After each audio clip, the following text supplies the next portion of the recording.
Alistair, in a recent article out of the US, it was suggested that silver could possibly join gold as a monetary metal again. Do you believe this could happen, in particular with Eastern Bloc central bank interest in silver, or will it more likely stay in the 50 to 60 to 1 gold to silver ratio range where it's averaged over the past 50 years? Your thoughts on this? When it comes to silver being a monetary asset, there are two approaches to this. The one is that silver is exchanged for credit, let us say at an issuing house, whether this is a central bank or whatever. Usually, obviously, central banks haven't accumulated silver. They have accumulated gold and continue to do so. So silver doesn't seem to have a role there.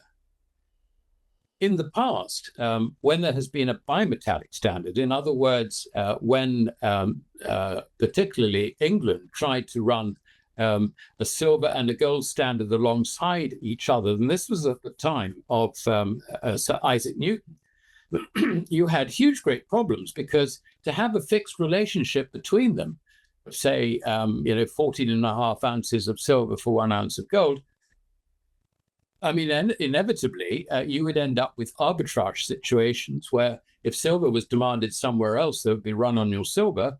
If gold was demanded somewhere else, there would be run on your gold. So the bimetallic standards proved in practice too difficult to operate. What happened in England, and I think this is probably how, when we get back to some sort of proper monetary standard, what happened in England is that silver was legal tender for up to 40 shillings. Now, 40 shillings, old shillings, was worth £2. £2 was worth 1 sovereign. So you have 1 sovereign. Now, today, a sovereign is £600. So silver becomes exchangeable at current values if this was brought back in. And indeed, legally, I think it's probably still the situation. That then becomes worth £1,200, which in terms of Aussie dollars is what, $2,400. So you can see that as the smaller unit, if you like, silver certainly will have a role. And this is why in the past we have had silver coins. It's also the reason we've had copper coins. Yeah. So I think we ought to look at silver coming back, possibly along with copper, as a monetary asset, but subsidiary to gold and for smaller quantities. And where that leaves us now, I think, is that silver has absolutely nothing in the price for this quality.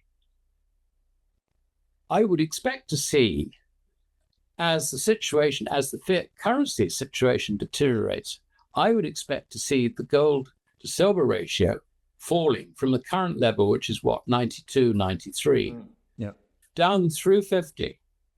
And I think it could go even lower. I don't see it going back under 20.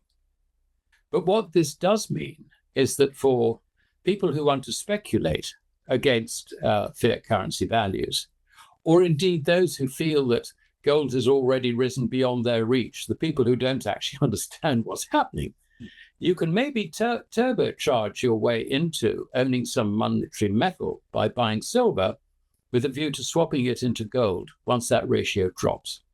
So that, I think, is in a nutshell, is how I would view silver at the moment. Right.